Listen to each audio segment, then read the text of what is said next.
nilipokuwa mgonjwa, moyo wangu umedhoofika.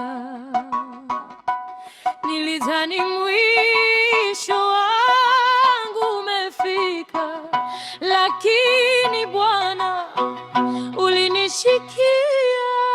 Ukaniona machozi yakitoka, ulinipa tena pumzi ya uhai, ukageuza huzuni yangu kuwa shangwe. Umeniokoa Bwana, umeniokoa. Haleluya. Wewe ni dua, muumbaji wa mbingu na dunia.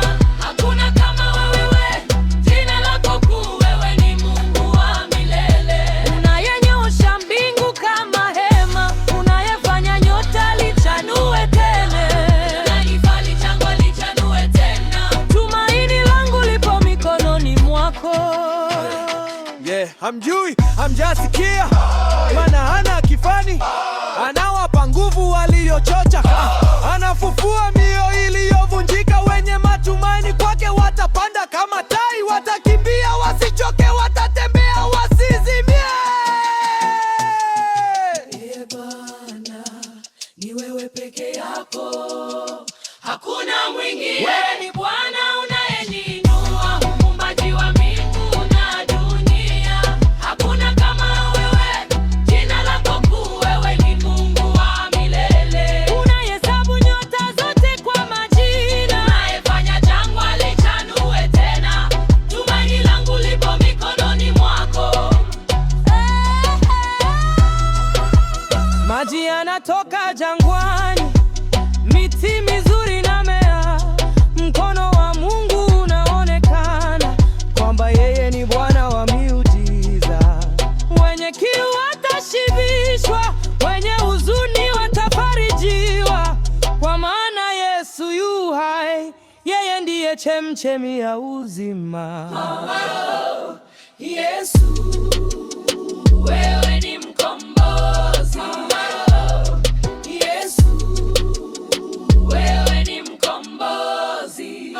Rafiki yangu, labda umekuwa ukihisi umeanguka, umekata tamaa, lakini leo Bwana anakuita, anasema, nimeona machozi yako, nimekusikia. Anakupenda na anakuambia, njoo nyumbani. Bwana Yesu, nakuja mbele zako, najua mimi ni mwenye dhambi. Nisamehe, uniongoze, ingia moyoni mwangu, nifanye kiumbe kipya. Kuanzia leo nitakutumikia, wewe ni Bwana na Mwokozi wangu. Wewe ni Bwana unayeniinua, umenipa wokovu na uzima. Hakuna kama wewe, jina lako kuu, wewe ni Mungu wa milele. Yesu, nimeokolewa. Yesu, nimekombolewa. Tumaini langu liko mikononi mwako, milele na milele. Unayefanya jangwa lichanue tena, tumaini langu lipo mikononi mwako.